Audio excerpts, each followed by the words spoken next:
আসসালামু আলাইকুম রহমতুল্লাহি ওবরকাতুহু। সম্মানিত দর্শক, বিচারপতি মানিক সীমান্ত পাড়ি দিয়ে ভারত যাওয়ার চেষ্টা করছিলেন এবং সেখানে আমাদের বিজিবির হাতে অত্যন্ত ন্যাক্কারজনকভাবে তিনি গ্রেপ্তার হন। তার যে ছবি সামাজিক মাধ্যমে ভাসছে তাতে মনে হচ্ছিল যে গত কয়েকদিন যাবৎ আগস্ট মাসের 5 তারিখের পর তিনি সম্ভবত দুনিয়ার যে জাহান্নাম সেই জাহান্নামের মধ্যে তিনি ছিলেন, ক্লান্ত, বিধ্বস্ত এবং তার গলা শুকিয়ে গিয়েছিল। নিজের পরিচয়কে আড়াল করার জন্য অথবা নিজের যে হতাশা সেটিকে দূর করার জন্য তিনি মুখে দাড়ি রেখেছিলেন। এটা ছিল একেবারে সালমান এফ রহমানের বা দরবেশের উল্টো ঘটনা। দরবেশ দাড়ি কামিয়ে ফেলেছিলেন আর বিচারপতি মানিক ওরফে জনাব শামসুদ্দিন চৌধুরী মানিক তিনি দাড়ি রেখে সীমান্ত পাড়ি দেওয়ার চেষ্টা করছিলেন, পালানোর চেষ্টা করছিলেন। পত্রিকায় যে খবর এসেছে বা সামাজিক মাধ্যমে যে খবর এসেছে তার মোদ্দা কথা হলো তিনি দালাল ধরে চোরাই পথে ভারতে পালানোর চেষ্টা করছিলেন এবং এই যে যারা সীমান্তে ভারতীয় চোর, যারা কেউ গরু চুরি করে, কেউ মানব পাচার করে, তারা কতটা নির্মম এবং নিষ্ঠুর, তারা এই বৃদ্ধ লোকটির সঙ্গে কত বড় বেইমানি করেছে। তার সঙ্গে যে চুক্তি হয়েছিল, চুক্তি অনুযায়ী তিনি সেখানে গিয়েছিলেন, তাকে সীমান্ত পাড়ি দেওয়ার সুযোগ না দিয়ে তার কাছে প্রায় 70 লাখ টাকার মতো অর্থ ছিল। সেটা নিয়ে তারা চম্পট দিয়েছে এবং ধরিয়ে দিয়েছে রীতিমতো। This is the friendship of India, এবং এটা হলো ইন্ডিয়ার চোরদের নীতি এবং নৈতিকতা। এখন এই যে মানিক সাহেব ধরা পড়ার পর সারা বাংলাদেশ তোলপাড়। কেন? তিনি যখন ক্ষমতার চেয়ারে ছিলেন এতটা প্রভাবশালী, এতটা উগ্র, এতটা বদমেজাজি, এবং তাকে স্পর্শ করার ক্ষমতা শেখ হাসিনা ছাড়া আর কারোরই ছিল না। এরপর ক্ষমতা যাওয়ার পর অন্যান্য বিচারপতিরা চুপ মেরে গেল, তিনি কিন্তু একেবারে শেষ সময় পর্যন্ত আওয়ামী লীগের পক্ষে সর্বশক্তি নিয়োগ করে যতটা নির্মম হওয়া যায়, নিষ্ঠুর হওয়া যায়, তার পরাকাষ্ঠা তিনি দেখিয়েছেন।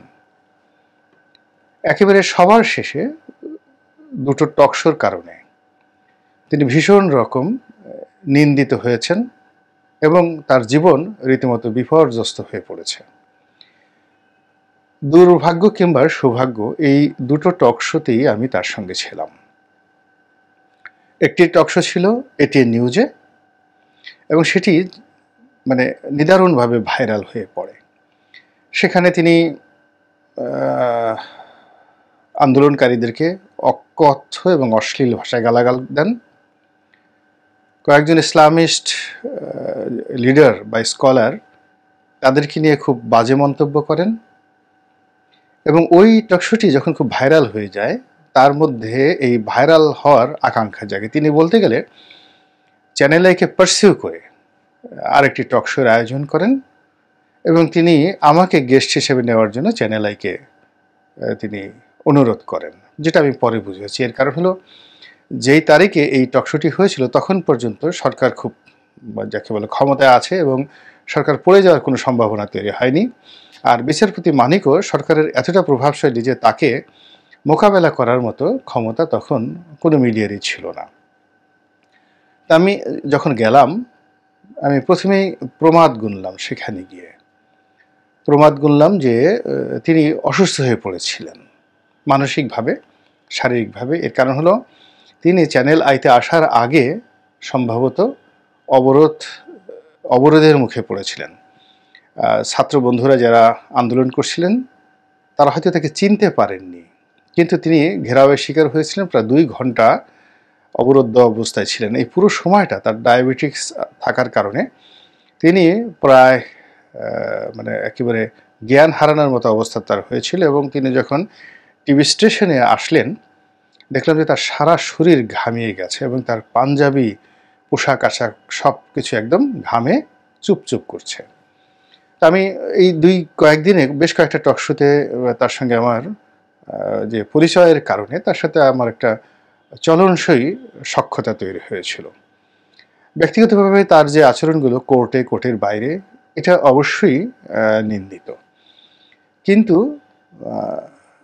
অ্যাজ এ ম্যান আমি দেখলাম যে তার যে ব্যবহার, আমার সঙ্গে তার যে ব্যবহার, তিনি আমার প্রতি বেশ স্নেহশীল ছিলেন।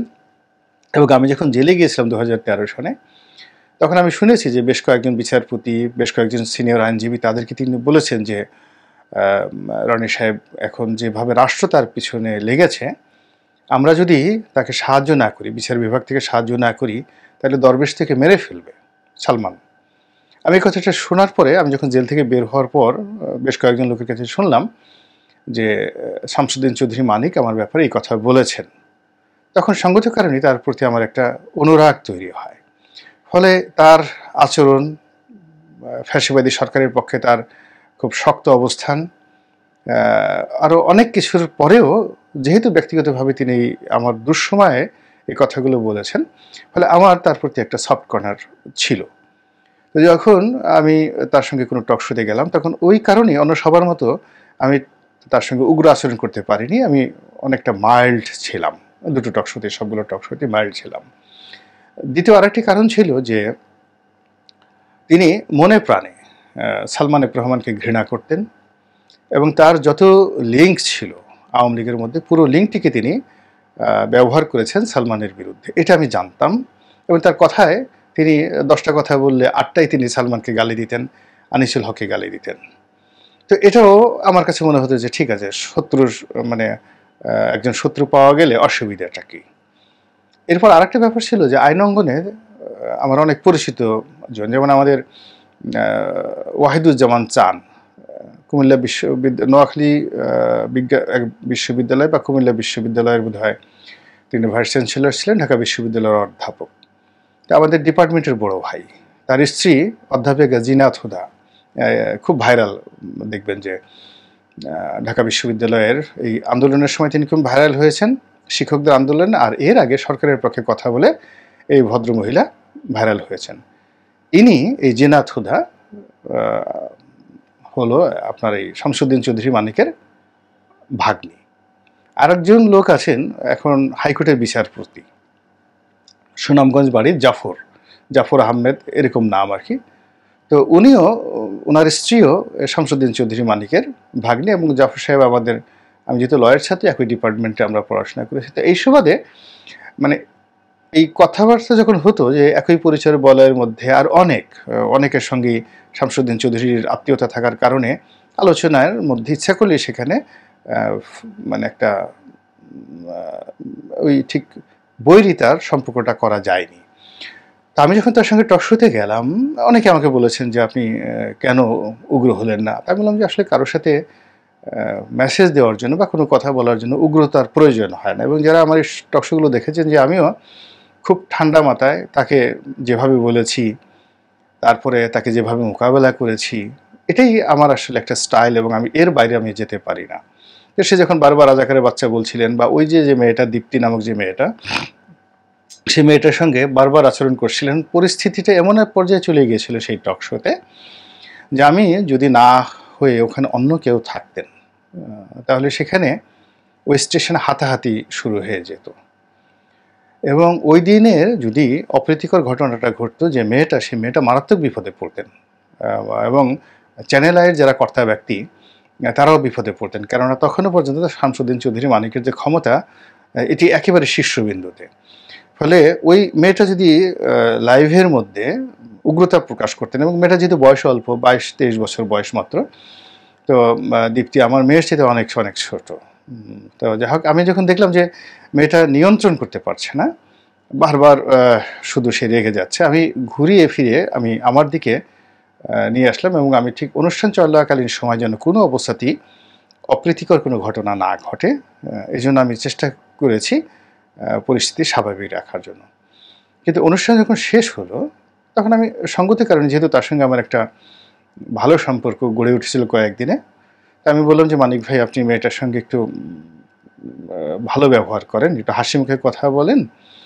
তো এর কারণ হলো আপনি তার সঙ্গে খুব রাগ হয়েছেন, সে তো আপনার কন্যার মতো। তো এই কথা আমি বলার পরে তিনি বলতে গেলে অনেকটা মেজাজ হারিয়ে ফেললেন। আমি তো আগেই বলেছি যে তিনি ওই শোয়ের মধ্যে আমি বলেছি, দেখুন সে খুব ক্লান্ত, বিধ্বস্ত অবস্থা আসছে, তাকে সবাই কালো মানিক ডাকে। তিনি আসলে কালো মানিক নন, ব্ল্যাক ডায়মন্ড।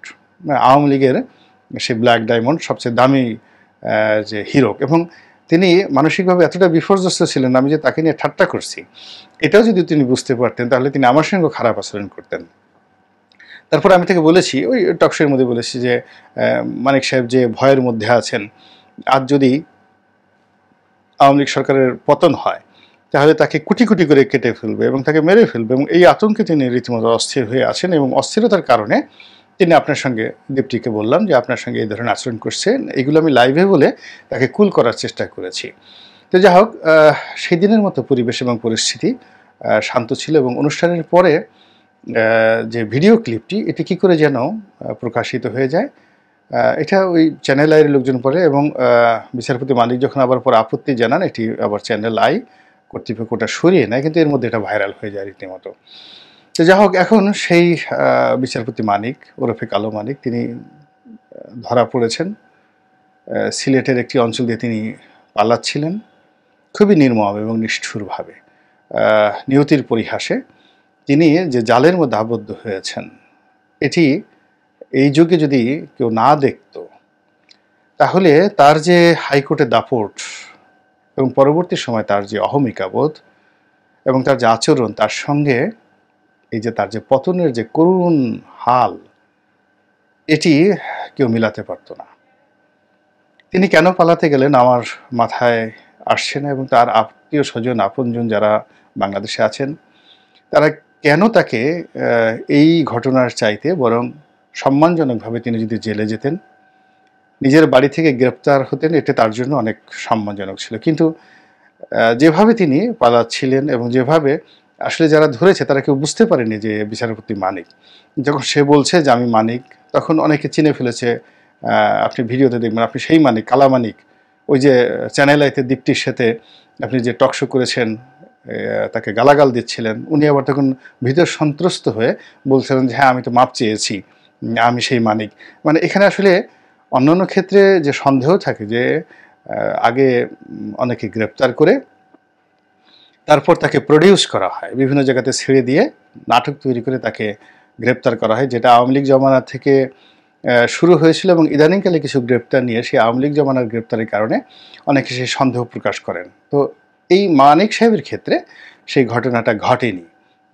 এর কারণ হলো তার যে গ্রেপ্তার, তার কথাবার্তা, সব কিছুর মধ্যে একটা ন্যাচারাল স্ট্রেস অ্যান্ড ডিস্ট্রেস ছিল। তো তিনি ধরা পড়েছেন। এরপরে কলা পাতার উপর তিনি সেখানে শুয়ে পড়েছেন, এটি নিয়ে অনেক অনেক কথা বলছেন, এবং আমি যেহেতু জানি যে তিনি খুবই অসুস্থ, প্রচণ্ড ডায়াবেটিস দ্বারা আক্রান্ত, এবং টকশোতে যাওয়ার আগে তিনি ওয়াশরুমে যেতেন, আবার টকশো শেষ করে আবার ওয়াশরুমে তাকে যেতে হতো। তো সেই মানুষটির উপর যে ধকল গেছে, ফলে ওখানে তার শারীরিক এবং মানসিক যে অবস্থা ছিল, তার আসলে ওখানে শুয়ে বেড রেস্টে যাওয়া ছাড়া তার কোনো উপায় ছিল না, তিনি মারাও যেতে পারতেন, এরকম তার একটা অবস্থা। তো এই যে জাস্টিস মানিক, তার যে করুণ পরিণতি, এই পরিণতি থেকে আমরা শিক্ষা নিতে পারি এবং আমাদের শিক্ষা নেওয়া উচিত। যারা এখনও গ্রেপ্তার হননি, পালিয়ে আছেন, তারা দয়া করে মানিক সাহেবের মতো এরকম চেষ্টা করবেন না। কেননা মানুষ যখন খুব বেশি ভয় পেয়ে যায়, তার মন মস্তিষ্ক কাজ করে না। আবার যখন মানুষ খুব আহ্লাদিত হয়, আনন্দিত হয়, উল্লসিত হয়, তখনও তার বিবেক, বোধ, পার্সোনালিটি কোনো কাজ করে না। আপনি একটা শিশুর সঙ্গে যখন যাকে বলা হয় খেলাধুলা করেন, তখন আপনার বয়স যাই হোক না কেন, আপনি রাজা হন না কেন, বাদশাহ হন না কেন, আপনি ঠিক সেই শিশুর মতো খেলাধুলা করতে থাকেন। সেই শিশুর ভাষায় আপনি কথা বলার চেষ্টা করেন, শিশুর মতো নাচার চেষ্টা করেন। এটি অতিরিক্ত প্রেম এবং আবেগের কারণে মানুষ তার অবস্থান হারিয়ে ফেলে। একইভাবে আপনি যখন আপনার প্রেয়সী, প্রেমিকার সঙ্গে আপনি যখন প্রেমরসে আপনি যখন উন্মত্ত হন, তখন আপনার মধ্যে কোনো ব্যক্তিত্ব থাকে না। আপনার সেই উলঙ্গ হওয়া ছাড়া আপনি সেই প্রেমরস আপনি উপভোগ করতে পারেন না। এটা একটা চূড়ান্ত, মানে আনন্দের একটা চূড়ান্ত জায়গাতে গিয়ে মানুষ উলঙ্গ হয়ে পড়ে, তার শরীরে কোনো বস্ত্র থাকে না। তদ্রূপ জীবনে যখন মানুষ খুব বেশি পেয়ে যায়, তখনও কিন্তু মানুষ বস্ত্রহীন হয়ে যায়, আনন্দিত হয়ে যায়। আর্কিমিডিস নামক যে বিজ্ঞানী, তার যে সেই বিখ্যাত আবিষ্কার, এবং সেই আবিষ্কারটা তিনি করেছিলেন তিনি যখন বাথটাবে বসে গোসল করছিলেন উলঙ্গ হয়ে। ঠিক সেই সময়টাতে সেই আবিষ্কারের ধারণাটি তার মাথায় আসে, গ্রিক বিজ্ঞানী, আজ থেকে কয়েক হাজার বছর আগে। তো তিনি সেখান থেকে একেবারে এক দৌড় দিয়ে ইউরেকা ইউরেকা, পেয়েছি এই আনন্দধ্বনি করতে করতে উলঙ্গ অবস্থায় রাজার রাজদরবারে উপস্থিত হন। তার কোনো খেয়াল ছিল না। তো এখন এই যে আনন্দ প্রকাশ করার ক্ষেত্রে যখন মানুষ উলঙ্গ হয়ে যায়, তখন সেখানে কী ধরনের বিপদ এবং বিপত্তি আসতে পারে, এরকম অনেক ঘটনা আমাদের সমাজে ঘটছে বা ঘটে।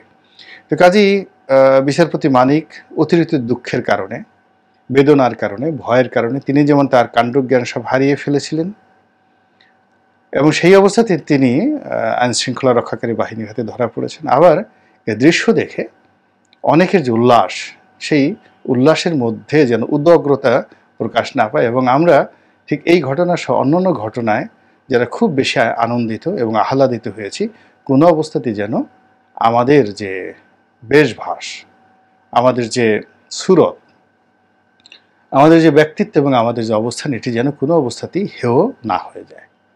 আল্লাহ আমাদের সবাইকে হেদায়েত দান করুন এবং হেফাজত করুন। আসসালামু আলাইকুম ওয়া রাহমাতুল্লাহি ওয়া বারাকাতুহু।